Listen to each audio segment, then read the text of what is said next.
1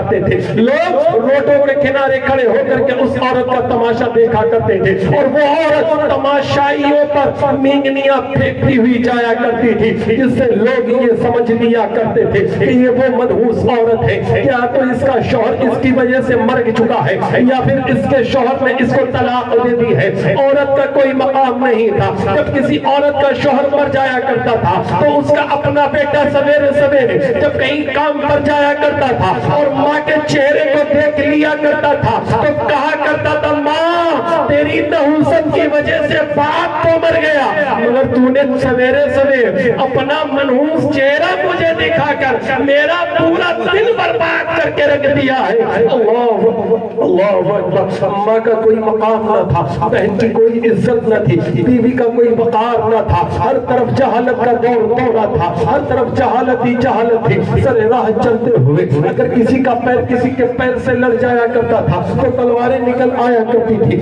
کسی کا کاندھا کسی کے کاندھے سے لڑ جایا کرتا تھا تو تلواریں نکل آیا کرتی تھی. المختصر بات کو زیادہ لمبا نہ کرتے ہوئے سمیٹنا ہوا چلو. کسی شاعر نے کیا ہی خوب کہا ہے, کسی شاعر نے کیا ہی خوب کہا ہے, انصاف لٹ چکا تھا, ایمان مٹ چکا تھا, مفلس کی تھی مصیبت, کمزور پٹ رہا تھا. انصاف لٹ چکا تھا, ایمان مٹ چکا تھا, مفلس کی تھی مصیبت, کمزور پٹ رہا تھا. ظلم و ستم کے جھنڈے ہر سمت گڑ گئے تھے, ظلم و ستم کے جھنڈے ہر سمت گڑ گئے تھے. حیوانیت کے پردے عقلوں پر پڑ گئے تھے, حیوانیت کے پردے عقلوں پر پڑ گئے تھے. ایسے جہالت کے دور میں, ایسے خطرناک دور میں, ایسے پرفتن دور میں ضرورت تھی محسن اعظم کی, ایسے دور میں ضرورت تھی رہبر اعظم کی, ایسے دور میں جبکہ بے پاؤں کی سسکیاں رو رو کر رب کی بارگاہ میں یہی التجا کیا کرتی تھی مولا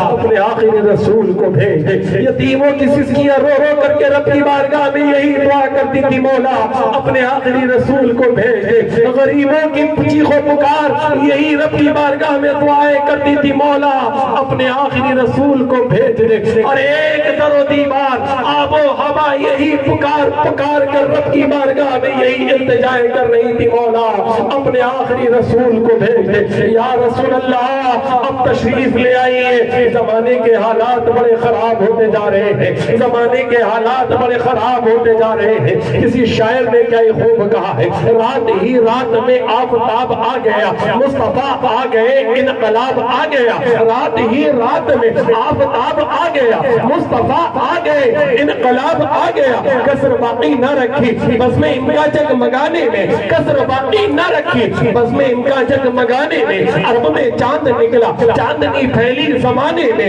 عرب میں چاند نکلا, روشنی پھیلی زمانے میں. وہ آخری نبی کے آنے کا وقت قریب ہے, وہ آخری نبی آ رہا ہے تو کس شان سے آ رہا ہے. اللہ اکبر, اللہ اکبر. آخری نبی کے والدین کا مختصر سا تعارف کراتا ہوا چلو. آپ کے والد گرامی حضرت عبداللہ ہے, آپ کی ماں حضرت بی بی آمنہ ہے, اور حضرت عبداللہ وہ ہے کہ جو حضرت عبد المطلب کے سب سے چھوٹے بیٹے.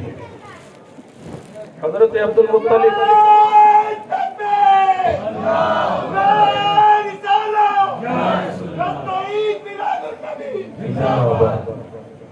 نعرہ تکبیر, نعرہ رسالت, نعرہ رسالت. جشن عید میلاد النبی مبارک ہو کہا کرو, جشن عید میلاد النبی, جشن عید میلاد النبی. علماء اہل سنت مسلک اعلی حضرت, نعرہ تکبیر, نعرہ رسالت. سبحان اللہ, سبحان اللہ. حضرت عبداللہ حضرت عبد المطلب کے سب سے چھوٹے بیٹے. حضرت عبد المطلب کے 12 بیٹے, 12 بیٹوں میں سب سے زیادہ خوبصورت, سب سے زیادہ حسین, سب سے زیادہ شرافت والے, سب سے زیادہ پاک نفس والے جو بیٹے ہیں وہ حضرت عبداللہ ہیں. حضرت عبداللہ کے چہرے میں وہ چمک تھی کہ جو بھی اس چمک کو دیکھتا تھا آپ کو دیکھ کر آپ پر فریفتہ ہو جایا کرتا تھا, آپ پر فدا ہو جایا کرتا تھا. مکہ کے اندر جب حضرت عبداللہ جوان ہوئے تو بہت ساری خاندان اور بہت ساری خواتین نوجوان خواتین اسی آرزو میں تھی کہ عبداللہ کی شادی ہمارے ساتھ ہو جائے، ہم عبداللہ کے نکاح میں چلے جائیں، مگر حضرت عبداللہ اتنی شریف طبیعت کے مالک تھے کہ آپ جب راستے سے گزرا کرتے تھے تو آپ کا سر تو اونچا ہوتا تھا مگر نگاہ نیچی ہوا کرتی تھی۔ بتایا جاتا ہے اللہ رب العالمین نے مصطفیٰ کریم صلی اللہ تعالیٰ علیہ وسلم کی جو نشانیاں تورات و انجیل میں بیان فرمائی تھی، ان نشانیوں میں ایک نشانی حضرت عبداللہ کی یعنی مصطفیٰ کریم صلی اللہ تعالیٰ علیہ وسلم کی والد گرامی کی بھی نشانیاں بیان کی تھی کہ جو مصطفیٰ کریم صلی اللہ تعالیٰ علیہ وسلم کے والد ہوں گے ان کے اندر ادائیں کیسی ہوں گی، ان کا اٹھنے بیٹھنے کا طور و طریقہ کیسا ہوگا، اور انہی علامتوں کو دیکھ کر شام کے یہودیوں نے حضرت عبداللہ کو پہچان لیا تھا کہ یہی آخری نبی کا ہونے والا باپ ہے، یہی آخری نبی کا باپ ہوگا۔ اسی وجہ سے حضرت عبداللہ کے اوپر کئی بار حملے کیے گئے مگر حضرت عبداللہ کو اللہ رب العالمین نے محفوظ رکھا اور یہود و نصارہ کا کوئی حملہ کامیاب نہ ہوا۔ ایک مرتبہ حضرت عبداللہ جنگل میں تشریف لے جاتے شکار کے لیے، یہودی اسی طاق میں تھے کہ عبداللہ بستی سے باہر نکلے، مکہ سے باہر نکلے تب ہم ان کے اوپر حملہ کریں۔ حضرت عبداللہ مکہ سے باہر نکلے، جنگل کی طرف گئے شکار کے لیے، مگر آپ شکار کی تلاش میں تھے، لوگ آپ کی تلاش میں تھے۔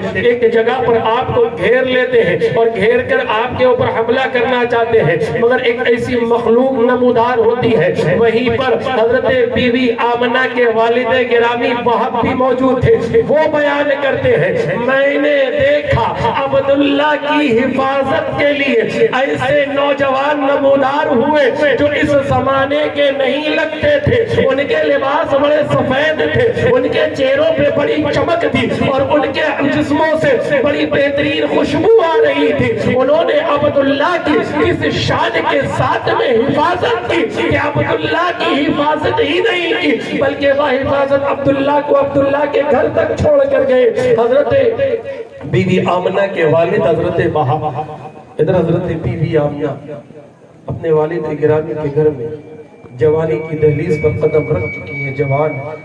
حضرت بی بی آمنہ کے والد گرامی کو اس بات کی فکر تھی کہ مجھے کوئی شریف طبیعت کا نوجوان ملے جس سے میں اپنی بیٹی کی شادی کراؤں، مگر جب حضرت عبداللہ کو دیکھا تو دل میں یہ تہیہ کر لیا کہ میں اپنی بیٹی آمنہ کی شادی عبداللہ کے ساتھ ہی کراؤں گا۔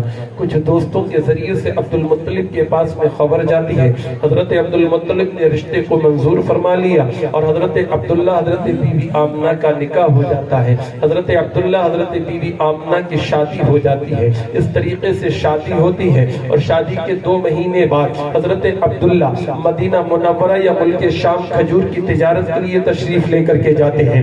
جب واپسی ہو رہی تھی تو مدینہ طیبہ میں آپ بیمار ہو گئے اور اسی بیماری میں آپ دنیا سے رخصت ہو جاتے ہیں۔ اس طریقے سے 25 سال کی عمر میں دنیا سے رخصت ہو گئے ہیں۔ حضرت بی بی آمنہ جب آپ کے والد گرامی کی عمر ہی 25 سال کی تھی تو آپ اندازہ لگا سکتے ہیں کہ بی بی آمنہ کی عمر اس وقت کتنی ہوگی۔ حضرت بی بی آمنہ جوانی میں ہی بیوہ ہو جاتی ہے، حضرت عبداللہ دنیا سے رخصت ہو گئے ہیں اور ادھر حضرت بی بی آمنہ حمل سے ہے۔ حضرت بی بی آمنہ بیان فرماتی ہیں میں نے اپنے بیٹے جب سے میں حمل کی حالت میں آئی ہوں، عام طور سے حمل کی حالت میں جیسے عام ماؤں کو تکلیفیں ہوتی ہیں، مجھے کسی طرح کی کوئی تکلیف نہیں ہوئی ہے، مجھے کسی طرح کا کبھی کوئی درد محسوس نہیں ہوا، مجھے کسی طرح کی کبھی کوئی تکلیف نہیں ہوئی ہے۔ 9 مہینے کا وقت گزرنے والا ہے، ان قریب مصطفیٰ کریم صلی اللہ تعالیٰ علیہ وسلم کی تشریف آوری ہونے والی ہے۔ اپنا آمنہ کے گھر میں حضرت بی بی آمنہ کے گھر میں ایک بچے کی آمد ہونے والی ہے۔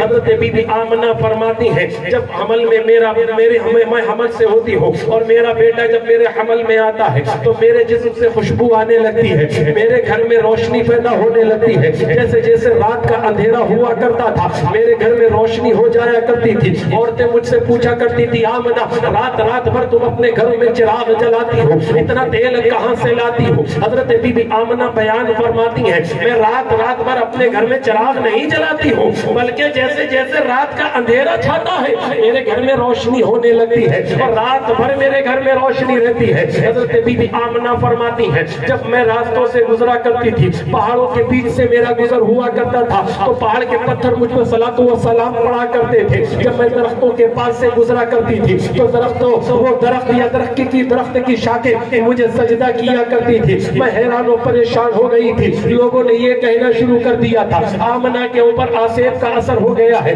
آمنہ کے اوپر ہوا کا اثر ہو گیا ہے۔ مگر حضرت بی بی آمنہ فرماتی ہے ایک رات میں نے خواب دیکھا، اور خواب میں کیا دیکھتی ہوں کہ حضرت ایک خواب میں کہنے والا کہہ رہا ہے آمنہ گھبرانے کی ضرورت نہیں ہے، لوگ جو تمہیں کہہ رہے ہیں وہ جھوٹ ہے، نہ تو تمہارے اوپر ہوا کا اثر ہے نہ ہی تمہارے اوپر کوئی آسیب کا اثر ہے، جو پتھروں کے بیچ سے تمہارا گزر ہوتا ہے، پتھر جو تم پر صلاۃ و سلام پڑھتے ہیں، اس میں آمنہ تم گھبراؤ نہیں، بلکہ وہ تم پر سلام نہیں پڑھتے، تمہاری کوکھ میں جو تمہارا بیٹا پل رہا ہے اس بیٹے پر صلاۃ و سلام۔ سبحان اللہ سبحان اللہ، نعرہ تکبیر، نعرہ رسالت، سرکار کی آمد، بولے سرکار کی آمد، دلدار کی آمد، آقا کی آمد، داتا کی آمد، جشن عید میلاد النبی،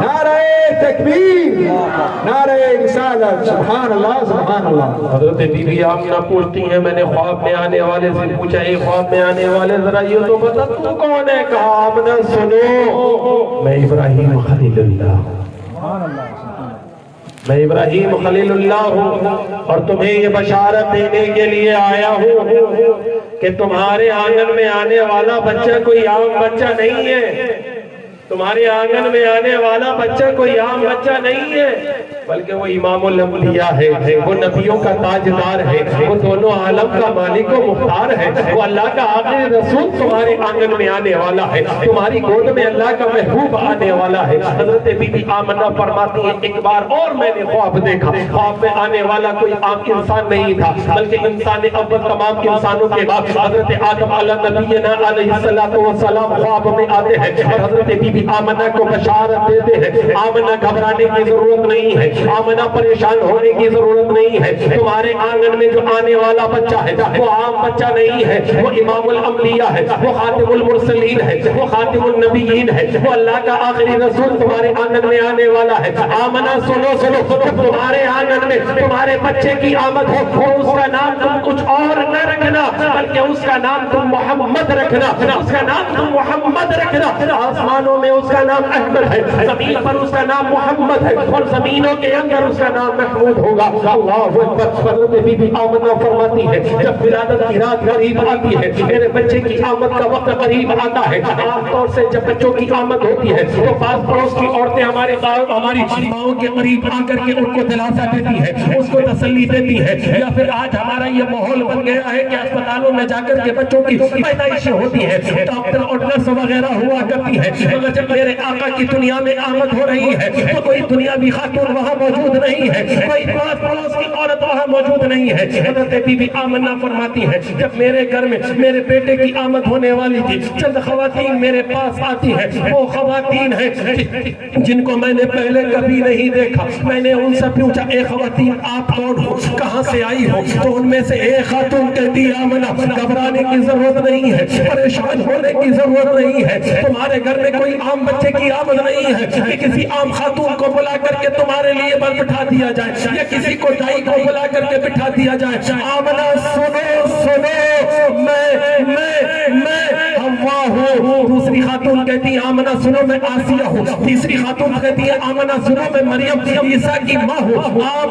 آمنہ سنو میں مریم عیسیٰ کی ماں ہوں۔ ہم عام بچوں کی پیدائش ہوتی ہے تو عام خواتین اس کی دائی بن کر کے آتی ہے، مگر میرے آقا کی جب پیدائش ہو رہی ہے تو عام خواتین نہیں ہیں، اپنے اپنے زمانے میں اپنے زمانے کی عورتوں کی سردار خواتین بن کر مصطفیٰ کی چوکھٹ پر تشریف لائی ہے۔ اللہ اکبر۔ جب آقا کریم صلی اللہ علیہ وسلم کی آمد ہو رہی ہے، دنیا میں نور مصطفیٰ کی آمد ہو رہی ہے، بشکل نور مصطفیٰ کی آمد ہو رہی ہے، میرے آقا جب دنیا میں تشریف لا رہے ہیں تو دنیا کا ماحول بدلتا جا رہا ہے۔ پیدائش سے پہلے ہر طرف نفرت ہی نفرت نظر آ رہی تھی، ہر طرف جنگ، ہر طرف جہالت ہی جہالت نظر آ رہی تھی۔ جب میرے آقا دنیا میں تشریف لا رہے ہیں تو ہر طرف روشنی ہی روشنی نظر آ رہی ہے، ہر طرف نور ہی نور نظر آ رہا ہے، ہر طرف اجالا ہی اجالا نظر آ رہا ہے۔ حضرت بی بی آمنہ فرماتی ہے جب میرے بیٹے محمد کی آمد ہوئی تھی اتنی روشنی پیدا ہوئی تھی،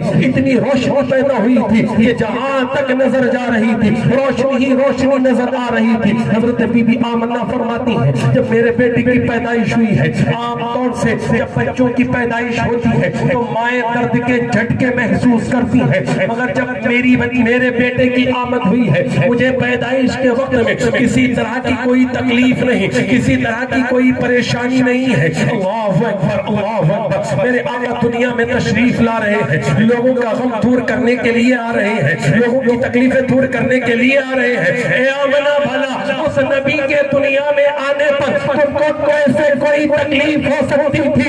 جو نبی خود لوگوں کا غم دور کرنے کے لیے آ رہا ہے، لوگوں کی تکلیفیں دور کرنے کے لیے آ رہا ہے، لوگوں کی پریشانیاں دور کرنے کے لیے آ رہا ہے، لوگوں کی رنج و غم دور کرنے کے لیے آ رہا ہے۔ میرے آقا جب دنیا میں تشریف لا رہے ہیں ہر طرف روشنی ہی روشنی ہے، ہر طرف اجالا ہی اجالا ہے، ہر طرف چاندنی ہی چاندنی پھیلی ہوئی ہے۔ اسی لیے کسی شاعر نے کہا ہے کسر واقعی نہ رکھی بز میں ان کا جگمگانے میں، عرب میں چاند نکلا چاندنی پھیلی زمانے میں۔ میرے آقا جب دنیا میں تشریف لا رہے تھے تو خانہ کعبہ کے اندر 360 فٹ نصب تھے، وہ سر کے بل گرتے ہوئے نظر آ رہے ہیں۔ میرے آقا جب دنیا میں تشریف لا رہے ہیں تو ملک فارس کے اندر 1000 سال سے آگ کو روشن رکھا ہوا تھا، 1000 سال سے آگ روشن تھی، کبھی اسے بجھنے نہیں دیا تھا۔ آگ کے پجاریوں نے دن رات اس آگ کو روشن رکھا تھا، مگر میرے آقا جب دنیا میں تشریف لا رہے ہیں تو وہ آگ آنن فانن بجھتی ہوئی نظر آ رہی ہے۔ اس وقت دو بڑے طاقتور ملک ہوا کرتے تھے جسے قیصر و کسرا کے نام سے جانا جایا کرتا تھا۔ میرے آقا جب دنیا میں تشریف لا رہے ہیں تو قیصر و کسرا کے شاہی محلوں میں زلزلے پیدا ہو رہے ہیں۔ میرے آقا جب دنیا میں تشریف لا رہے ہیں تو کفر کا اندھیرا چھٹا ہوا نظر آ رہا ہے۔ میرے آقا جب دنیا میں تشریف لا رہے ہیں تو جہالت کا اندھیرا چھٹا ہوا نظر آ رہا ہے۔ میرے آقا جب دنیا میں تشریف لا رہے ہیں تو شرک کا اندھیرا چھٹا ہوا نظر آ رہا ہے۔ میرے آقا جب دنیا میں تشریف لا رہے ہیں تو ہر طرف خوشی کا ماحول چھایا ہوا ہے۔ حضرت عبد المطلب فرماتے ہیں، حضرت عبد المطلب فرماتے ہیں جب میرے پوتے کی دنیا میں آمد ہوئی میں خانہ کعبہ میں بیٹھا ہوا تھا، خانہ کعبہ کے در و دیوار پکار کر کہہ رہے تھے مبارک ہو مبارک ہو، ہمیں بتوں سے پاک کرنے والا آ گیا ہے۔ سبحان اللہ، سبحان اللہ۔ مبارک ہو مبارک ہو، ہمیں بتوں سے پاک کرنے والا آ گیا ہے۔ مبارک ہو کعبے کا کعبہ آ گیا ہے۔ سبحان اللہ۔ حضرت عبد المطلب فرماتے ہیں جب میرے پوتے کی آمد ہوئی میں اپنے گھر کی طرف روانہ ہوا۔ اب حضرت عبد المطلب اپنے گھر کی طرف کو چلے تو فرماتے ہیں کہ راستے میں لوگ سویرے سویرے اٹھ کر کے ایک دوسرے سے چرچا کر رہے تھے، ایک جگہ پر لوگ باتیں کر رہے تھے۔ بات کیا ہے سمجھ میں نہیں آتی، ماجرا کیا ہے سمجھ میں نہیں آتا۔ آخر کس کے آنے کی برکت ہے کہ ہر طرف روشنی ہی روشنی نظر آ رہی ہے۔ اور جب بات روشنی کی آ گئی ہے تو اتنا عرض کرتا چلوں کہ جب مصطفیٰ کی آمد ہوئی تھی تو اللہ تعالیٰ نے آسمان کے تاروں کو زمین کے اتنا قریب کر دیا تھا کہ پوری زمین روشن ہو گئی تھی۔ ایک صحابیہ بیان کرتی ہیں ولادت کے وقت میں اپنے آنگن میں کھڑی تھی، میں ہر طرف روشنی ہی روشنی دیکھ رہی تھی، میں پریشان تھی کہ اتنی روشنی آ کہاں سے رہی ہے، مگر جب آسمان کی طرف نظر اٹھا کر دیکھا تو حیران رہ گئی کہ آسمان کے تارے زمین پر اتنا قریب آ گئے ہیں۔ میں ڈر گئی تھی کہیں یہ تارے مجھ پر ٹوٹ کر کے نہ گر جائے، مگر جب وقت کی تحقیق کری تو پتا چلا اس وقت کہ جب کہ آسمان کے تارے زمین کے بالکل قریب تھے اور زمین کو روشن کر رہے تھے، اسی وقت میں مصطفیٰ دنیا میں تشریف لائے۔ سبحان اللہ، سبحان اللہ۔ وقت میں مصطفیٰ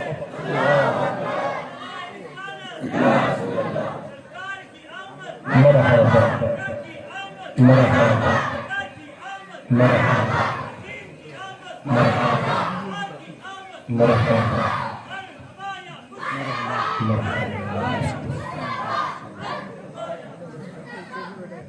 جس وقت آقا کی آمد ہو رہی ہے، حضرت جبریل ایک جھنڈا مشرق، ایک جھنڈا مغرب، ایک جھنڈا کعبے کی چھت پر نصب فرما رہے ہیں۔ سبحان اللہ۔ آج ہم اپنے گھروں میں جو جھنڈے لگاتے ہیں یہ کوئی بدعتی کام نہیں ہے، حضرت جبریل کی سنت ہے۔ ہم اپنے گھروں کو روشن کرتے ہیں، لائٹیں لگاتے ہیں، یہ کوئی نیا کام نہیں، اللہ نے پوری زمین کو روشن فرما دیا تھا۔ بہرحال میں عرض کر رہا تھا، حضرت عبد المطلب اپنے گھر کی طرف کو چلے تو راستے میں لوگوں کو دیکھا، کوئی کہہ رہا ہے آج بات کیا ہے سمجھ میں نہیں آتی، ہر طرف انقلاب ہی انقلاب نظر آ رہا ہے، ہر طرف بدلاؤ ہی بدلاؤ نظر آ رہا ہے۔ حضرت عبد المطلب آگے بڑھتے ہیں تو کوئی کہتا ہے لوگوں بات کیا ہے سمجھ میں نہیں آتی، میرا باپ برسوں سے بیمار تھا، کئی طبیبوں کو دکھایا تھا، کسی کی حکمت کام نہیں آئی، کسی کی دوا کام نہیں آئی، مگر آج سویرے سویرے میرا باپ بالکل صحت مند شفا یاب ہو کر کے بستر سے اٹھ رہا ہے۔ دوسرا کہہ رہا ہے میرا باپ سوکھا ساکا تھا، میرا کھیت کھلیان سوکھے ساکے تھے، مگر آج جب سویرے سویرے میں اپنے گھر میں جا کر کے دیکھتا ہوں، اپنے کھیتوں میں جا کر کے دیکھتا ہوں، میرے کھیت ہرے بھرے نظر آ رہے ہیں۔ کوئی کہہ رہا ہے میرے باغ ہرے بھرے نظر آ رہے ہیں۔ حضرت عبد المطلب آگے بڑھے تو لوگ آپس میں چرچا کر رہے ہیں، لوگوں بات کیا ہے سمجھ میں نہیں آتی، میرے مویشیوں کے تھن دودھ سے سوکھے ہوئے تھے، مگر آج سویرے سویرے میرے مویشیوں کے تھن دودھ سے بھرے ہوئے نظر آ رہے ہیں۔ حضرت عبد المطلب آگے بڑھتے ہیں، اپنے گھر تشریف لے جاتے ہیں، اپنے گھر تشریف لے جا کر کے کیا دیکھتے ہیں، حضرت بی بی آمنہ بالکل صحیح سلامت صحت مند بیٹھی ہوئی ہے۔ حضرت بی بی آمنہ فرماتی ہیں پیدائش کے بعد میں بھی عورتوں کو کچھ دن تکلیف کا سامنا کرنا پڑتا ہے، احتیاط کے دن ہوتے ہیں، وہ احتیاط آپ سمجھ لیجئے۔ حضرت بی بی آمنہ فرماتی ہیں مجھے کسی طرح کی پیدائش سے نہ پہلے کوئی تکلیف ہوئی تھی، نہ پیدائش کے بعد میں کوئی تکلیف ہوئی ہے، میرا بیٹا دنیا میں آیا مگر مجھے زمانہ حمل میں بھی کوئی تکلیف نہیں، پیدائش کے بعد میں بھی کوئی تکلیف نہیں، پیدائش کے وقت میں بھی کوئی تکلیف نہیں ہوئی ہے۔ حضرت بی بی آمنہ مصطفیٰ کو اپنی گود میں لیے ہوئے بیٹھی ہوئی ہے، حضرت عبد المطلب اپنے مصطفیٰ کو حضرت عبد المطلب بی بی آمنہ کے قریب تشریف لاتے ہیں، اور حضرت عبد المطلب بی بی آمنہ کی گود میں جب اپنے پوتے کو دیکھتے ہیں تو ہاتھ آگے بڑھاتے ہیں اور اپنی گود میں مصطفیٰ کریم صلی اللہ علیہ وسلم کو لے کر کے ساختہ زبان سے یہی پکارتے ہیں آمنہ، آج تک اتنا خوبصورت بچہ عبد المطلب کی نظروں نے نہیں دیکھا، آمنہ دیکھتا بھی کیسے کہ مکہ کی کسی ماں نے آج تک اتنا خوبصورت بچہ جنا۔ سبحان اللہ سبحان اللہ، نعرہ تکبیر، نعرہ رسالت، نعرہ رسالت، سرکار کی آمد، دلدار کی آمد، آقا کی آمد، مرحبا یا مصطفیٰ، مرحبا یا مصطفیٰ، علماء اہل سنت، مسلک اعلی حضرت، جشن عید میلاد النبی، نعرہ تکبیر، نعرہ رسالت، سبحان اللہ سبحان اللہ۔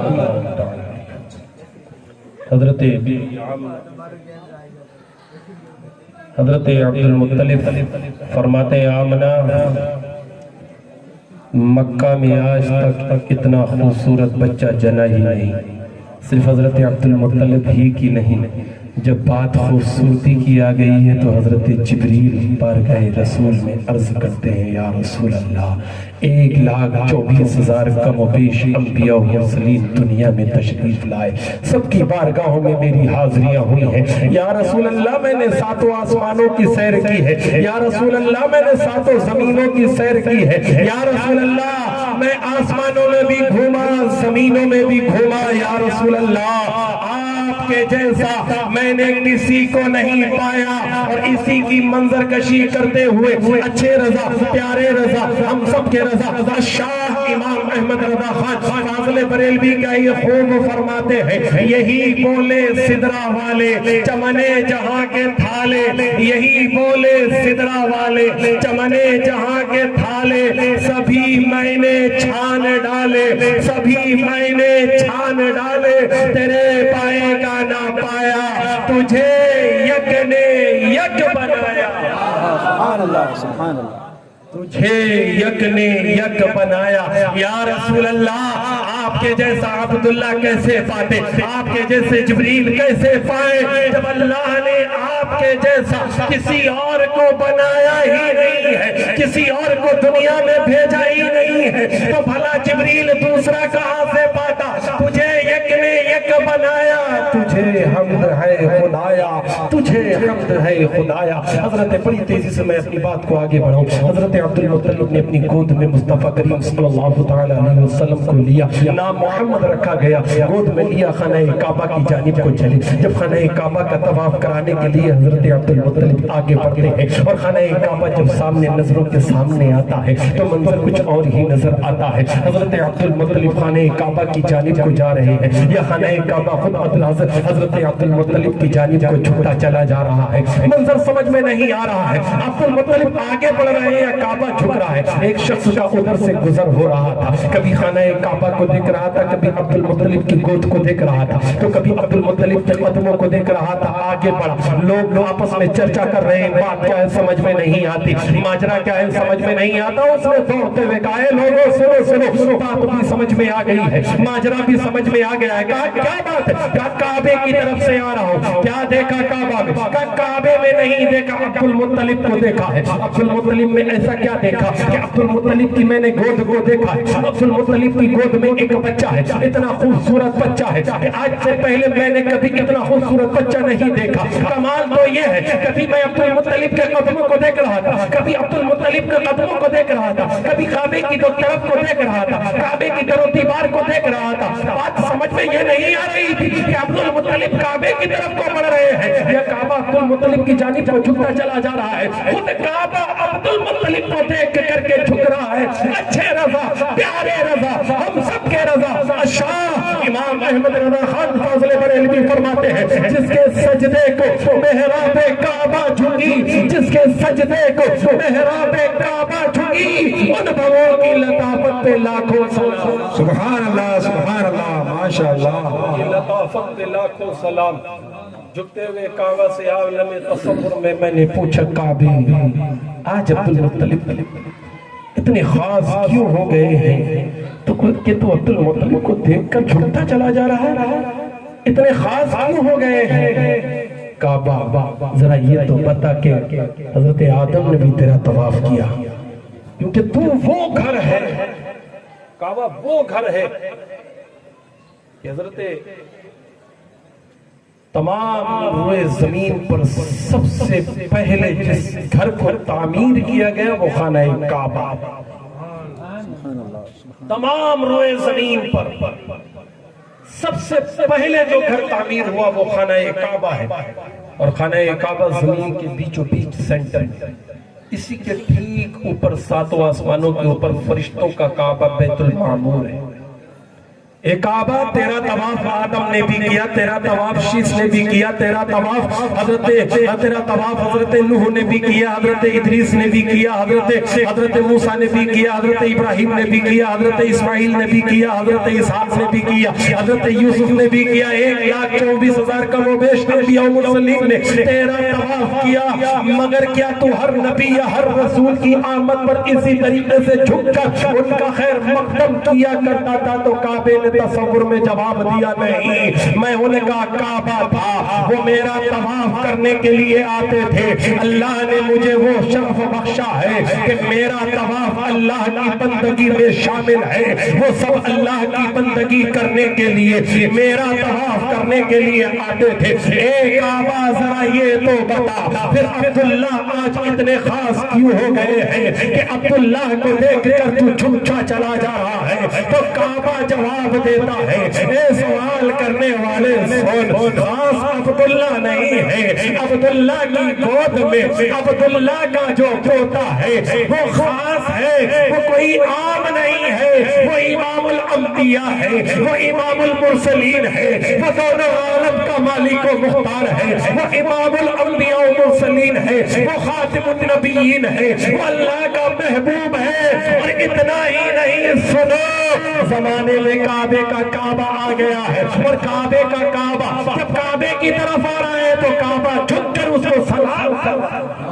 سبحان اللہ سبحان اللہ. یہ اعلیٰ حضرت فرماتے ہیں, حاجیو آؤ, حاجیو آؤ, شہنشاہ کا روضہ دیکھیں. حاجیو آؤ, شہنشاہ کا روضہ دیکھیں. کعبہ تو دیکھ چکے, کعبے کا کعبہ دیکھیں. سبحان اللہ سبحان اللہ. کعبہ تو دیکھ چکے ہیں, کعبے کا کعبہ دیکھیں. اور کعبے کی جب بات آتی ہے فتح مکہ کے موقع پر, میرے آقا نے حضرت بلال کو کعبے کی چھت پر کھڑا کر دیا, فرمایا بلال اذان پڑھو. حضرت بلال خاموش ہے, سوچ میں ہے. جب تک میں نے صحن کعبہ میں اذان پڑھی تو چہرہ کعبے کی طرف کیا, مسجدوں میں اذان پڑھی تو چہرہ کعبے کی طرف کیا, جنگلوں میں اذان پڑھی تو چہرہ کعبے کی طرف کیا. اب تو کعبے کی چھت پر کھڑا کر دیا گیا ہے, اب تو کعبے کی چھت پر مجھے کھڑا کر دیا گیا ہے, تو چہرہ کس طرف کروں, اذان کس رخ پر پڑھوں, اذان کس طرف چہرہ کر کے پڑھوں. میرے آقا فرماتے ہیں بلال اذان پڑھو. میرے آقا کی بارگاہ میں بلال عرض کرتے ہیں, یا رسول اللہ چہرہ کدھر کروں, اذان کدھر منہ کر کے پڑھوں. آقا فرماتے ہیں بلال کعبے کا کعبہ تیرے سامنے کھڑا ہے, ہماری طرف چہرہ کر کے اذان پڑھو. اللہ اکبر. میرے آقا صلی اللہ تعالی علیہ وسلم کے پیارے دیوانوں, میرے آقا صلی اللہ تعالی علیہ وسلم کی جب ولادت ہوئی, اور جب میرے آقا صلی اللہ تعالی علیہ وسلم کو حضرت عبد المطلب خانہ کعبہ کا طواف کرانے کے لیے لے کر جا رہے ہیں, تو کعبہ خود مصطفی کریم صلی اللہ تعالی علیہ وسلم کو سجدہ کرتا ہوا نظر آ رہا ہے. المختصر بات کو سمیٹتے ہوئے آگے بڑھ کر چلو. جس سال میرے آقا کی دنیا میں آمد ہوئی ہے, اسی سال قبیلہ بنو سعد کی کچھ عورتیں کعبہ شہر میں, مکہ شہر میں آتی ہیں. اس وقت یہ دستور تھا کہ عورتیں شہر میں جو جن بچوں کی پیدائشیں ہوا کرتی,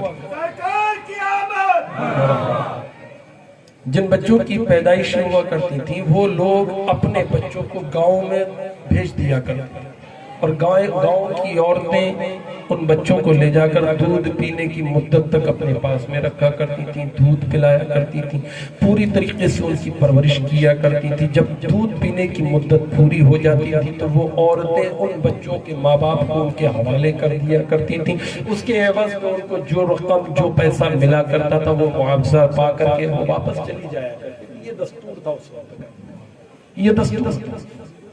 میرے آقا صلی اللہ تعالی علیہ وسلم نے 3 خواتین کا دودھ نوش فرمایا. پہلے کچھ روز اپنی والدہ ماجدہ حضرت بی بی آمنہ کا دودھ نوش فرمایا, پھر کچھ دن ابو لہب کی لونڈی سبیبیہ کا دودھ نوش فرمایا, پھر حضرت حلیمہ سعدیہ رضی اللہ تعالی عنہ کا دودھ نوش فرمایا.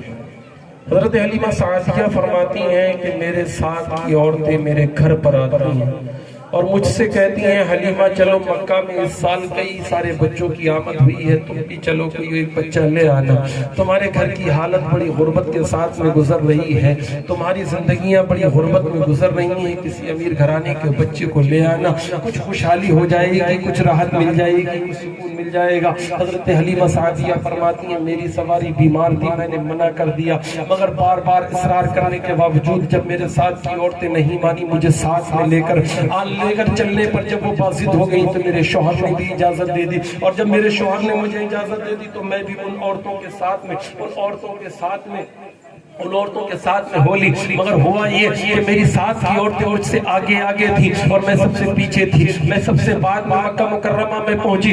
جب میں مکہ مکرمہ میں پہنچی تو میرے ساتھ کی عورتیں امیر گھرانے کے تمام بچوں کو حاصل کر چکی تھی. ایک ہی بچہ مکہ کے اندر رہ گیا تھا جو یتیم تھا, جس کی پیدائش سے پہلے جس کے باپ کا انتقال ہو چکا تھا دنیا سے, جس کا باپ رخصت ہو گیا تھا, جو یتیم تھا, اور یتیم سمجھ کر اس کو کسی نے بھی نہیں لیا تھا. ہر ایک عورت نے یہی کہہ کر چھوڑ دیا تھا یتیم ہے کیا ملے گا اس سے، اس کا باپ نہیں ہے، اس کی عوض میں ہمیں کچھ نہ ملے گا۔ حضرت حلیمہ سعدیہ فرماتی ہیں میں بھی پریشان تھی، آخر کیا کروں کیا کروں کیا کروں، کہ خانہ کعبہ کے صحن میں پریشان کھڑی تھی۔ عبد المطلب سے ملاقات ہو جاتی ہے، عبد المطلب سے جب ملاقات ہوتی ہے تو عبد المطلب نے مجھ سے پوچھا کیا بات ہے بیٹی، میری آبی میں میں نے ان کو اپنی پریشانی بتائی تو کہا کہ جس یتیم کے بارے میں تم پوچھ رہی ہو یا جس یتیم کا تم ذکر کر رہی ہو وہ میرا پوتا عبد المطلب کا پوتا ہے، عبداللہ کا بیٹا ہے۔ جاؤ بیٹی میں کہہ رہا ہوں اگر تمہیں بچہ لے کر جانا ہی ہے تو میرے پوتے محمد کو اپنے ساتھ لے کر کے چلے جاؤ۔ حضرت حلیمہ سعدیہ حضرت بی بی آمنہ کے مکان پر تشریف لے کر کے جاتی ہیں، حضرت بی بی آمنہ سے ملاقات کرتی ہیں اور حضرت بی بی آمنہ سے کہتی ہے میں نے سنا ہے تمہارے گھر میں ایک بچے کی آمد ہوئی ہے، میں ایک دائی ہوں، قبیلہ بنو سعد سے تعلق رکھنے والی ہوں، اگر تمہاری اجازت ہو تو تمہارے بیٹے کو میں اپنے گود لینا چاہتی ہوں، اپنی چھاتی کا دودھ پلانا چاہتی ہوں اور اسے اپنے ساتھ اپنے گاؤں لے جا کر کے اس کی پرورش کرنا چاہتی ہوں۔ سنو حضرت بی بی آمنہ کیا فرماتی ہے، حضرت بی بی آمنہ فرماتی ہے اے حلیمہ سنو سنو، میرا بچہ کوئی عام بچوں کی طرح نہیں ہے، زمانہ حمل میں مجھے کسی طرح کی کوئی تکلیف نہیں ہوئی تھی، پیدائش کے وقت میں میرے بچے کی پیدائش کے وقت میں مجھے کسی طرح کی کوئی تکلیف نہیں ہوئی تھی اور پیدائش کے بعد میں بھی مجھے کسی طرح کی کوئی تکلیف نہیں ہوئی ہے۔ اے حلیمہ سنو سنو، میرا بچہ کوئی عام بچہ نہیں ہے، جب میرا بچہ دنیا میں آیا تھا تو سب سے پہلے اپنا سر اس نے سجدے میں رکھا تھا اور رب کی حمد و ثنا بیان کی تھی۔ اے حلیمہ سنو سنو، میرا بچہ کوئی عام بچہ نہیں ہے، میرے بچے کے آنے سے پہلے میرے گھر میں روشنی ہوا کرتی تھی، میں جس گلی سے گزرا کرتی تھی وہ گلی خوشبو سے معطر ہو جایا کرتی تھی، پہاڑوں کے بیچ میں سے گزرا کرتی تھی تو پتھر مجھ پر درود و سلام پڑا کرتے تھے، درختوں کے بیچ میں سے گزرا کرتی تھی تو درخت کے پتے اور درخت کی شاخیں مجھے سجدہ کیا کرتی تھی۔ اے حلیمہ سنو سنو، میرا بچہ کوئی عام بچہ نہیں ہے،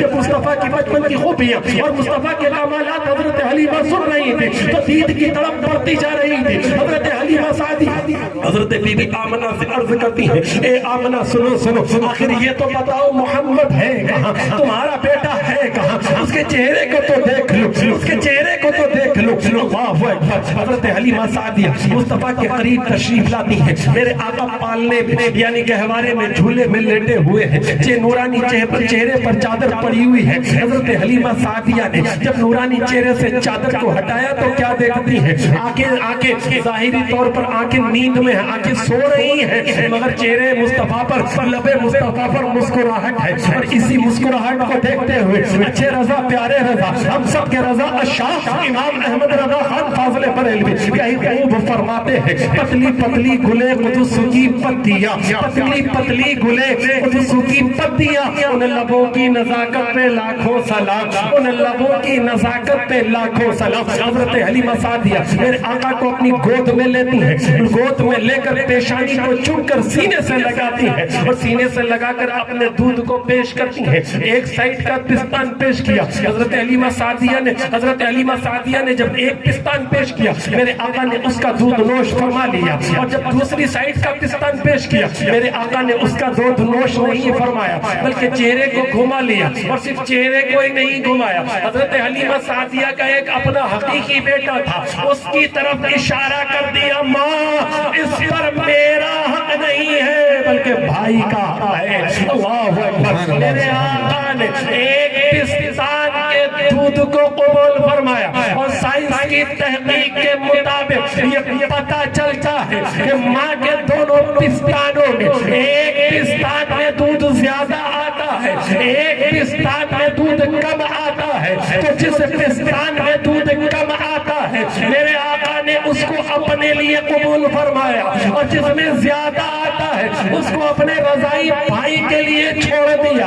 اچھے رضا پیارے رضا ہم سب کے رضا شاہ امام احمد رضا خان فاضل بریلوی کیا ہی خوب فرماتے ہیں بھائیوں کے لیے جو ترک پستان، بھائیوں کے لیے جو ترک پستان کرے دودھ پیتے کی نسبت پہ لاکھوں سلام، دودھ پیتے کی نسبت پہ لاکھوں سلام۔ میرے آقا صلی اللہ علیہ وسلم کے پیارے دیوانی حضرت حلیمہ سعدیہ فرماتی ہیں کہ میں نے محمد کو اپنی گود لیا اور آمنہ بی بی سے اجازت طلب کری اور اجازت لے کر جب قبیلے کی طرف جانے کا ارادہ بنایا تب مجھے اپنی سواری کی یاد آئی کہ سواری کو میں نے کسی کھوٹے یا کسی پیڑ سے نہیں باندھا تھا، کعبے کے صحن میں ایسے ہی چھوڑ کر چلی آئی تھی۔ پھر دل میں خیال آیا پتہ نہیں میری سواری کہاں ہوگی، مکہ کی کس گلی میں مجھے ڈھونڈنے کو ملے گی، کہاں ڈھونڈوں گی میں اپنی سواری کو۔ مگر حضرت حلیمہ سعدیہ فرماتی ہیں کہ جب نبی کی چوکھٹ پر میں نے جب قدم رکھا تو دیکھ کر کے حیران و پریشان ہو گئی کہ سواری کو کہیں ڈھونڈنے کی ضرورت نہیں پڑی، میری سواری خود مصطفیٰ کی چوکھٹ پر اپنی پیشانی جھکائے کھڑی ہوئی۔ میری سواری خود مصطفیٰ کی چوکھٹ پر اپنی پیشانی جھکائے کھڑی ہوئی ہے۔ علماء فرماتے یہ جانور ہے مگر جانتے ہیں کہ جو کچھ ملے گا وہ در مصطفیٰ سے ملے گا، جو اس سے پھر گیا وہ دنیا اور آخرت میں بیکار ہو گیا۔ اللہ اکبر۔ بڑی تیزی کے ساتھ حضرت حلیمہ سعدیہ فرماتی ہیں میں اپنی سواری پر بیٹھ گئی اور مکہ سے اپنا سفر میں نے اپنے قبیلے سعد کی طرف شروع کر دیا، قبیلہ بنو سعد کی طرف اپنا سفر شروع کیا۔ اور جیسے جیسے میری اونٹنی آگے بڑھتی جا رہی تھی، میری اونٹنی کے قدم بڑھتے جا رہے تھے، اس کی رفتار تیز ہوتی جا رہی تھی۔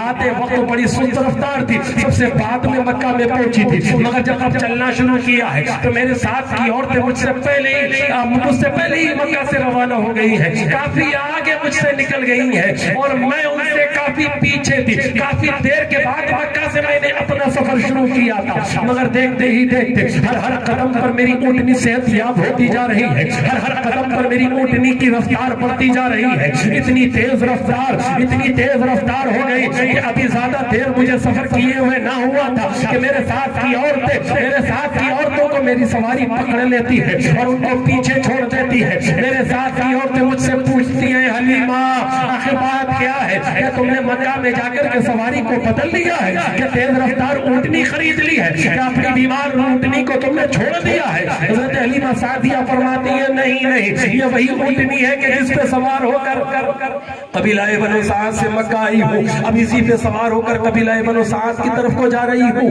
حضرت حلیمہ سعدیہ فرماتی ہے کہ میرے ساتھ کی عورتیں مجھ سے کہتی ہیں حلیمہ آتے وقت تو تمہاری سواری اتنی تیز رفتار نہیں تھی، اب آخر بات کیا ہے سمجھ میں نہیں آتی، ماجرا کیا ہے سمجھ میں نہیں آتا۔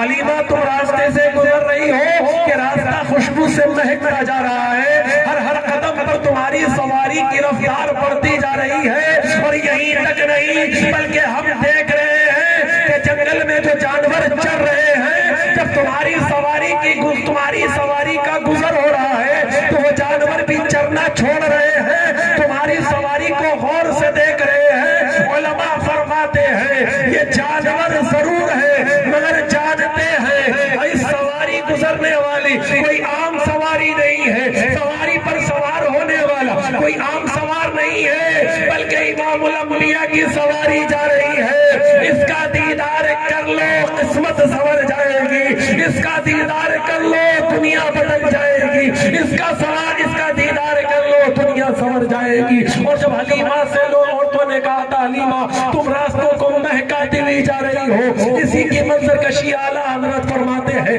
ان کی مہک نے دل کے غنچے کھلا دیے ہیں، ان کی مہک نے دل کے غنچے کھلا دیے ہیں، جس راہ چل دیے ہیں کوچے بسا دیے ہیں، جس راہ چل دیے ہیں کوچے بسا دیے ہیں۔ حضرت حلیمہ سعدیہ فرماتی ہیں جس سال میں محمد کو اپنے قبیلے میں لے کر کے آئی تھی، میرے قبیلے میں کال پڑا ہوا تھا، قحط پڑا ہوا تھا، سوکھا پڑا ہوا تھا، مگر محمد کے آنے کی برکت یہ ہوتی ہے کہ ہر طرف ہریالی نظر آ جاتی ہے، ہر طرف ہریالی ہے۔ اور صرف مکہ قبیلہ بنو سعد میں ہی نہیں بلکہ ملک عرب میں قحط پڑا ہوا تھا، مکہ شہر میں قحط پڑا ہوا تھا، مگر آقا جب دنیا میں آتے ہیں تو ہریالی نظر آتی ہے، آقا جب دنیا میں آتے ہیں تو بیمار شفا یاب ہوتے ہوئے نظر آ رہے ہیں، آقا جب دنیا میں آ رہے ہیں تو خانہ کعبہ کے بت زمین پر منہ کے بل گرتے ہوئے نظر آ رہے ہیں۔ حضرت حلیمہ سعدیہ فرماتی ہیں رحمت و نور کی برسات ہوتی ہے، جنگل ہرے بھرے نظر آ رہے ہیں۔ حضرت حلیمہ سعدیہ فرماتی ہیں میرے قبیلے میں کوئی بیمار پڑ جاتا ہے یا کسی خاتون کا بچہ جب سبحان اللہ، نعرہ تکبیر، بیداری پیدا کرو، مجمع بالکل خاموش بیٹھا ہے، حضرت بھی پریشان ہو رہے ہیں سنتے، آپ تھوڑا بیداری کا ثبوت دیں، سبحان اللہ الحمدللہ کہتے رہیں، میرے ساتھ بولے نعرہ تکبیر، نعرہ رسالت، آقا کی آمد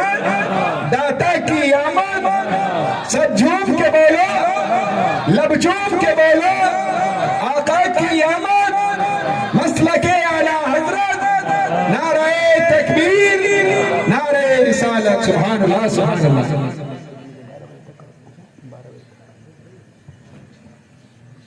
درود پاک پر اللہ محمد صلی اللہ علیہ وسلم. نحن عباد محمد صلی اللہ علیہ وسلم صلی اللہ تعالی علیہ وسلم. حضرت حلیمہ سعدیہ فرماتی ہیں میرے قبیلے کا حال یہ تھا کہ جب میرے قبیلے میں کوئی بیمار پڑ جاتا یا کسی کا بچہ جب رونے لگتا تو وہ خاتون اپنے بچے کو میرے گھر لے آتی اور صرف چہرے مصطفیٰ دکھا دیتی, بچہ ہنسنا شروع کر دیتا. صرف چہرے مصطفیٰ کو دیکھ کر بچہ ہنستا ہوا گھر سے جایا کرتا تھا. اور جب کوئی قبیلے میں بیمار پڑ جایا کرتا تھا تو میرے گھر پہ آ کر کے میرے بیٹے محمد کے قدم کو دھو کر کے لے جا کر کے بیمار کو پلا دیتے, بیمار شفا یاب ہو جاتا. سبحان اللہ. بیمار شفا یاب ہو جاتا. آقا کے تلووں کا دھون یہ بچپنا ہے, کمال دیکھیے میرے مصطفیٰ کا. آقا کے قدموں کا دھون پی کر کے بیمار شفا یاب ہو رہا ہے.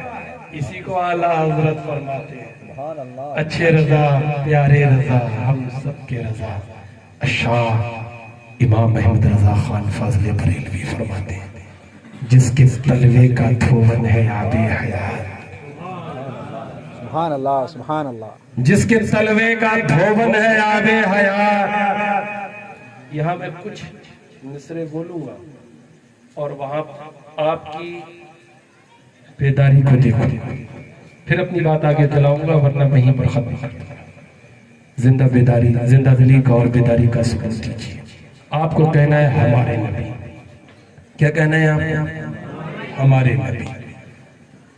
جس کے تلووں کا دھون ہے آب حیات ہے وہ جانے مسیحا, ہے وہ جانے مسیحا, ہے وہ جانے مسیحا.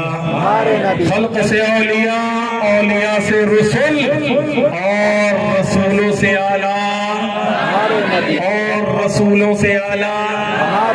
سب سے اعلیٰ وہ اعلیٰ ہمارا نبی, سب سے اعلیٰ وہ اعلیٰ, سب سے والا وہ والا, اپنے مولا کا پیارا, دونوں عالم کا دولہ, اپنے مولا کا پیارا, دونوں عالم کا دولہ, سارے اچھوں میں اچھا سمجھیے جسے. جو یہ سمجھتا ہے نا میرے آقا اچھوں میں اچھے ہیں وہ اپنے ہاتھ نیچے نہیں رکھے گا. سارے اچھوں میں اچھا سمجھیے جسے, ہے اس اچھے سے اچھا, ہے اس اچھے سے اچھا. سارے اونچوں میں اونچا سمجھیے جسے, ہے اس اونچے سے اونچا, ہے اس اونچے سے اونچا. حضرت حلیمہ سعدیہ فرماتی ہیں جب کوئی بیمار پڑتا پیالے میں پانی مصطفیٰ کے قدم کا دھون لے جاتا, بیمار کو پلا دیا جاتا, شفا یاب ہو جاتا. بچپن کے کمالات حضرت حلیمہ سعدیہ فرماتی ہیں کبھی کبھی ایسا بھی ہوتا کہ میں اپنے گھر کے کام کاج میں بزی ہوتی اور نبی کا صدر کھل جاتا, گھٹنوں کے اوپر کپڑا چلا جاتا تو میرے آقا رو رو کر کے مجھے اشارہ دیتے, آ کر کے صدر کو صحیح کر دو, کپڑوں کو صحیح کر دو. حضرت حلیمہ سعدیہ فرماتی ہیں کبھی کبھی مجھے دیر ہو جاتی تو میں دیکھتی غیب سے ہاتھ نمودار ہوتا اور مصطفیٰ کے صدر کو چھپا دیتا, کپڑوں کو درست کر دیتا. حضرت حلیمہ سعدیہ فرماتی ہیں کبھی کبھی گھر کے کام کاج میں, بکریوں میں, گھر کے کام کاج میں میں لگ جاتی اور مصطفیٰ کے جھولے کو نہیں جھلا پاتی تو میں دیکھتی کہ مصطفیٰ کا جھولا جھل رہا ہے, فرشتے مصطفیٰ کے جھولے کو جھلا رہے ہیں. حضرت حلیمہ سعدیہ فرماتی ہیں, حضرت حلیمہ سعدیہ فرماتی ہیں ایک رات میں اپنے کام میں بزی ہو گئی تھی, اپنے کام میں لگی ہوئی تھی. کچھ دیر کے بعد خیال آیا کہ جا کے محمد کو دیکھو. رات کا اندھیرا تھا, چاندنی کی چاندنی پھیلی ہوئی تھی, ہر طرف چاندنی کی روشنی تھی اور چاند پورے شباب پر تھا. میرے دل میں خیال آیا محمد کو جا کر کے دیکھوں تو صحیح, محمد سو رہے ہیں یا جاگ رہے ہیں. جب میں محمد کے قریب جاتی ہوں, ان کے پالنے یعنی جھولے کے قریب جاتی ہوں تو کیا دیکھتی ہوں کہ میرا بیٹا محمد جاگ رہا تھا. انگلی آسمان کی جانب اٹھی ہوئی تھی, کبھی انگلی پورب کی جانب کو جھکا رہا ہے, کبھی انگلی پچھم کی جانب کو جھکا رہا ہے, کبھی اتر تو کبھی دکشن کی جانب کو اس کی انگلی جھک رہی ہے. میں محمد کی انگلی کے اشارے کو دیکھ کر کے کچھ سمجھ نہ سکی. میں نے محمد کی انگلی کو دیکھا, میں کچھ سمجھ نہ سکی, مگر میری نظر جب آسمان پر جاتی ہے تو قربان جائیں ہم اپنی قسمت رستوں پر ہم اس نبی کے امتی ہیں۔ حضرت حلیمہ سعدیہ فرماتی ہیں میرے نبی کی انگلی جس طرف جا رہی تھی چاند اسی طرف جھک رہا تھا۔ انگلی پورب کو جا رہی ہے، چاند پورب کو جھک رہا ہے۔ انگلی پشچم کو جا رہی ہے، چاند پشچم کو جھک رہا ہے۔ انگلی اتر کو جا رہی ہے، چاند اتر کی جانب کو جھک رہا ہے۔ انگلی دکشن کی جانب کو جا رہی ہے، چاند دکشن کی جانب کو جھک رہا ہے۔ علماء فرماتے ہیں سنو ہم خاکی ہیں، ہمیں کھلونے خاک کے نصیب ہوتے ہیں، اور میرے آقا نوری ہیں، اللہ نے کھلونے بھی نور کے عطا فرمائے۔ سبحان اللہ، نعرہ تکبیر، نعرہ رسالت، جشن عید میلاد النبی، علماء اہل سنت، حضرت علامہ مولانا فرقان صاحب قبلہ، مسلک اعلی حضرت، نعرہ تکبیر، نعرہ رسالت، سبحان اللہ، سبحان اللہ۔ ہم خاکی ہیں، ہمیں کھلونے بھی خاک کے نصیب ہوتے ہیں، مٹی کے کھلونے بناتے ہیں توڑ دیتے ہیں۔ میرے آقا نوری ہیں، میرے آقا نور ہیں، اللہ نے کھلونے بھی نور کے عطا فرمائے۔ اچھی رضا، پیارے رضا، ہم سب کے رضا اشاء۔ امام احمد رضا خان فاضل بریلوی فرماتے ہیں چاند جھک جاتا جدھر انگلی اٹھاتے مہد میں، چاند جھک جاتا جدھر انگلی اٹھاتے مہد میں، کیا ہی چلتا تھا اشاروں پر کھلونا نور کا، کیا ہی چلتا تھا اشاروں پر کھلونا نور کا۔ اور جب نور کی بات آ گئی ہے تو اللہ رب العالمین نے سب سے پہلے اپنے نبی کے نور کو پیدا کیا۔ حضرت جابر رضی اللہ تعالی عنہ بارگاہ رسول میں عرض کرتے ہیں یا رسول اللہ صلی اللہ تعالی علیہ وسلم، اللہ رب العالمین نے ساری کائنات میں سب سے پہلے کس چیز کو پیدا فرمایا؟ سب سے پہلے کس چیز کو پیدا فرمایا؟ آقا فرماتے ہیں اللہ نے ساری کائنات میں سب سے پہلے تیرے نبی کے نور کو پیدا فرمایا۔ سبحان اللہ، سبحان اللہ۔ سب سے پہلے تیرے نبی کے نور کو پیدا فرمایا۔ حضرت جبریل بارگاہ رسول میں حاضر ہے، میرے آقا نے ارشاد فرمایا جبریل تمہاری عمر کتنی ہے؟ حضرت جبریل عرض کرتے ہیں یا رسول اللہ مجھے اپنی عمر کا تو نہیں پتا کتنی عمر ہے، مگر اتنا جانتا ہوں کہ ایک تارا چوتھے حجاب میں 70,000 برس کے بعد میں چمکا کرتا تھا، میں نے اسے 72,000 مرتبہ دیکھا۔ 70,000 سال کے بعد میں ایک بار چمکا کرتا تھا، 72,000 بار دیکھا ہے۔ میرے آقا مسکرا کر فرماتے ہیں جبریل جانتے ہو وہ تارا کون تھا؟ کہا یا رسول اللہ نہیں، کہا وہ تارا میرا نور تھا، میں ہی تو تھا۔ سبحان اللہ، سبحان اللہ۔ تارا میرا نور تھا۔ میرے آقا کے بارے میں علماء فرماتے ہیں آقا نور بھی ہے، آقا بشر بھی ہے۔ اللہ نے سب سے پہلے آپ کے نور کو پیدا فرمایا اور ہماری ہدایت کے لیے لباس بشریت میں اللہ نے آپ کو دنیا میں مبعوث۔ اللہ فرماتا ہے حدیث قدسی، اللہ فرماتا ہے محبوب اگر آپ کو پیدا کرنا مقصد نہ ہوتا تو زمین آسمان چاند سورج پیڑ پودے کائنات کی کسی چیز کو پیدا ہی نہیں کرتا۔ سبحان اللہ، سبحان اللہ۔ کائنات کی کسی چیز کو پیدا نہیں کرتا۔ بہرحال بچپن کی ادائیں میں عرض کر رہا تھا نبی کونین صلی اللہ تعالی علیہ وسلم کے تعلق سے حضرت حلیمہ سعدیہ فرماتی ہیں کبھی بھی عام طور سے ہمارے بچے بستر گیلا کر دیتے ہیں، کبھی بستر گندہ بھی کر دیتے ہیں، مگر حضرت حلیمہ سعدیہ فرماتی ہیں محمد نے کبھی بستر گیلا نہیں کیا، کبھی بستر پر گندگی نہیں کی، ایک وقت بندہ ہوا رہتا تھا، اسی وقت پر محمد اپنی حاجت سے فارغ ہوا کرتے تھے، کبھی بستر پر پیشاب نہیں کیا محمد عربی صلی اللہ علیہ وسلم۔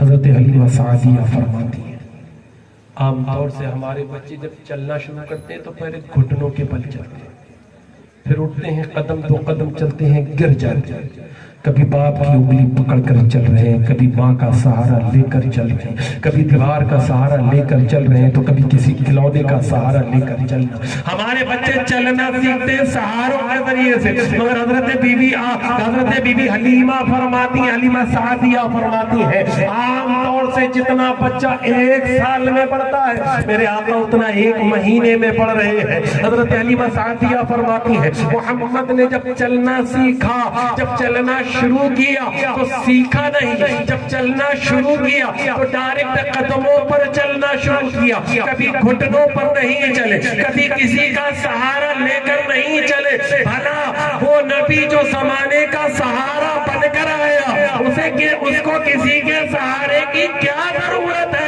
اللہ اکبر۔ حضرت حلیمہ سعدیہ فرماتی ہے عام طور سے جیسے بچہ بولنا شروع کرتا ہے تو ماں اس کو بتاتی ہے بیٹا یہ تیرے باپ ہے، یہ تیری ماں ہے، یہ تیری خالہ ہے، یہ تیری پھوپھی ہے، یہ وہ ہے، یہ وہ ہے، یہ فلاں ہے، یہ فلاں ہے۔ حضرت حلیمہ سعدیہ فرماتی ہے جب محمد عربی نے بولنا شروع کیا تو کبھی کسی چیز کے بارے میں بتانے کی ضرورت پیش نہیں آئی، بلکہ جب سب سے پہلے بولے تو اپنی زبان سے جو کلمہ سب سے پہلے ادا کیا وہ اللہ اکبر، اللہ اکبر، الحمدللہ رب العالمین کے کلمے ادا کیے تھے۔ عام طور سے جب بچے بولتے ہیں تو توتلا کر کے بولتے ہیں، ان کی زبان میں لقنت بھی ہوتی ہے، شروع میں ان کی بولی صاف کی سمجھ میں بھی نہیں آتی ہے۔ حضرت حلیمہ سعدیہ فرماتی ہے جب محمد نے بولنا شروع کیا تو نہ زبان میں لقنت تھی، نہ توتلائے تھے، نہ بولی میں کسی طرح کی بولی میں کوئی کمی تھی۔ جب بولے تو بالکل صاف بولے،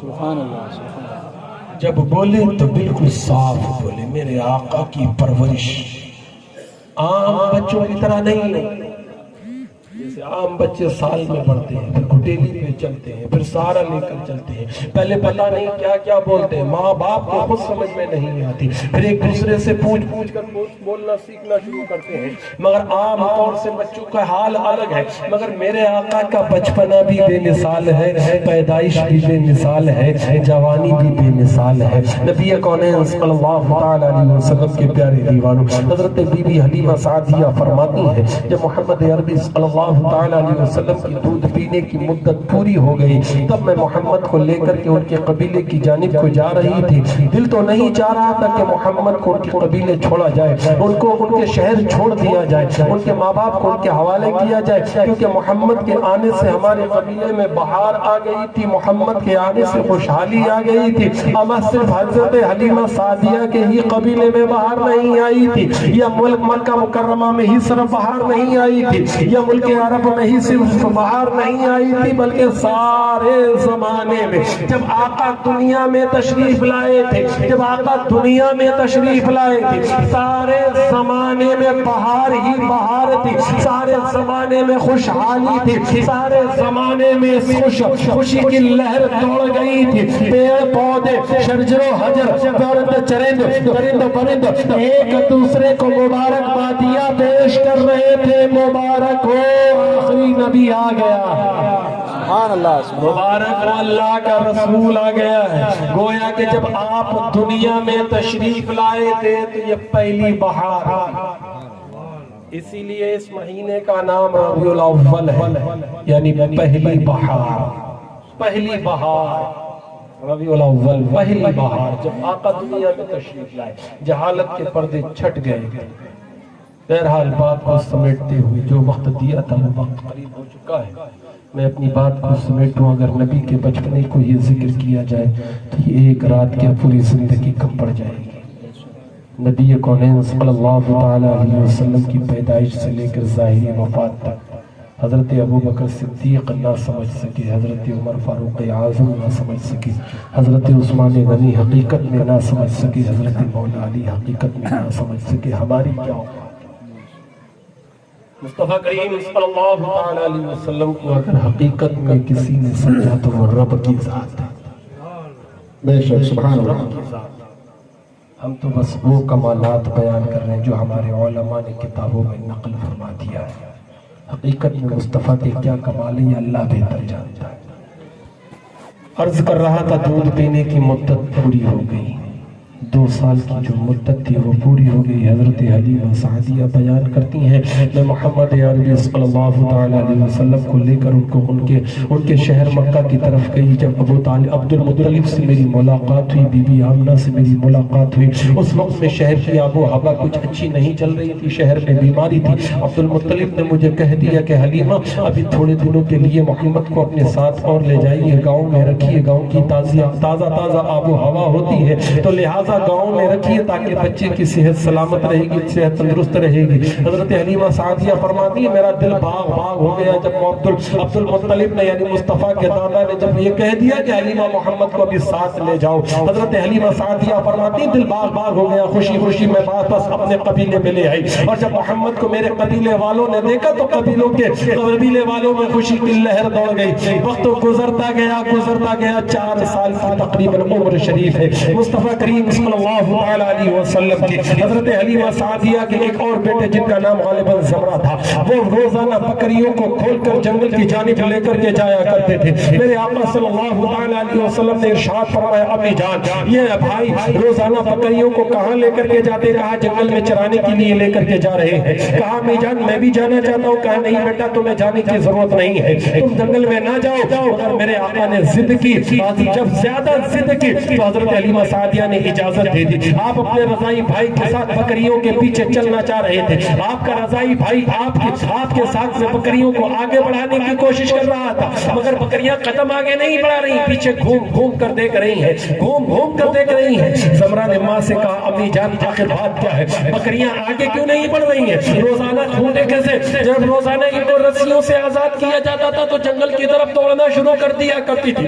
آج بات کیا ہے کہ بکریاں آگے نہیں بڑھ رہی ہیں؟ وہی حلیمہ سعدیہ ماں مصطفیٰ کریم صلی اللہ علیہ وسلم کی رضائی ماں جو مصطفیٰ کے 4 سال سے کمالات دیکھ رہی تھی، سمجھ گئی اور کہتی اور بولتی ہے بیٹا جب تک تم محمد کو لے کر بکریوں کے پیچھے کھڑے رہو گے یہ بکریاں ایک قدم بھی آگے نہیں بڑھائیں گے، تم ان کی انگلی پکڑ کر آگے چلو، بکریاں تمہارے پیچھے چلے گی۔ علماء فرماتے ہیں یہ جانور ہے مگر جانتے ہیں کہ نبی کی تعظیم نبی کے آگے چلنے میں نہیں ہے، نبی کے قدموں کے پیچھے چلنے میں ہے۔ نبی کے آگے چلنا یہ خوش قسمتی نہیں بدقسمتی ہے، دنیا بھی برباد ہے آخرت بھی برباد ہے۔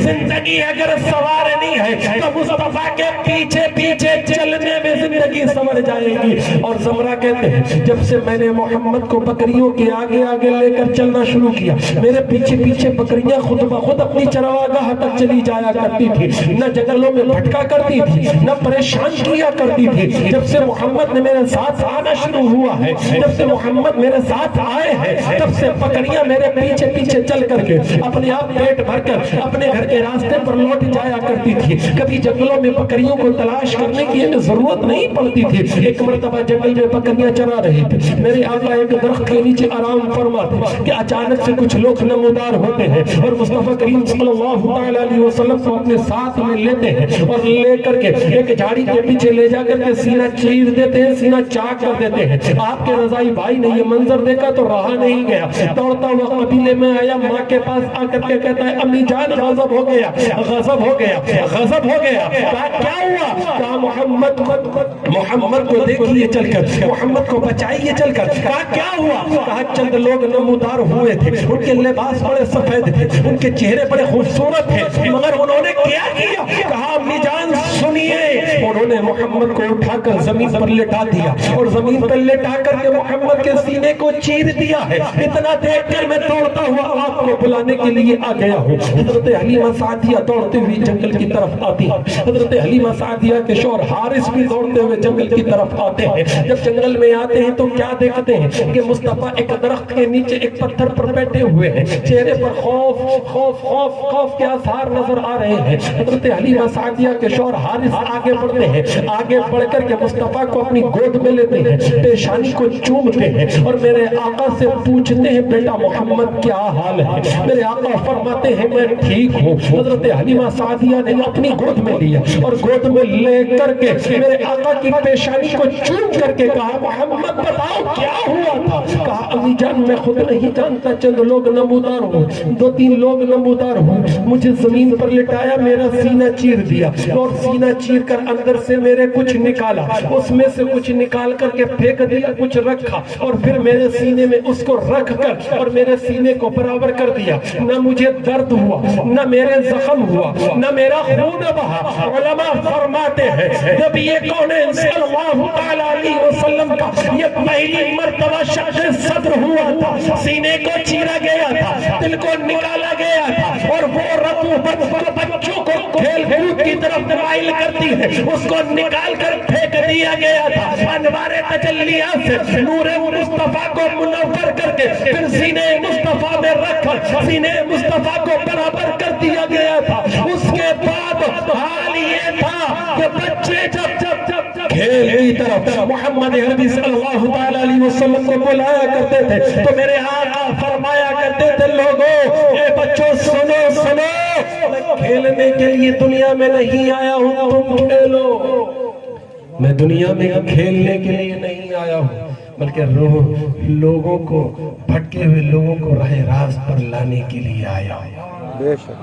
سبحان اللہ عرض کرتا چلو کہ نبی کونین صلی اللہ علیہ وسلم کا شق صدر بچپن میں جب کہ 4 سال کی عمر ہوئی تھی تب ہوا تھا، اور جب آپ نے جوانی کی دہلیز پر قدم رکھا تھا، جب آپ کی جوانی پر دہلیز پر قدم رکھا تھا میرے آقا نے اس وقت بھی شق صدر ہوا تھا، سینے کو چیرا گیا۔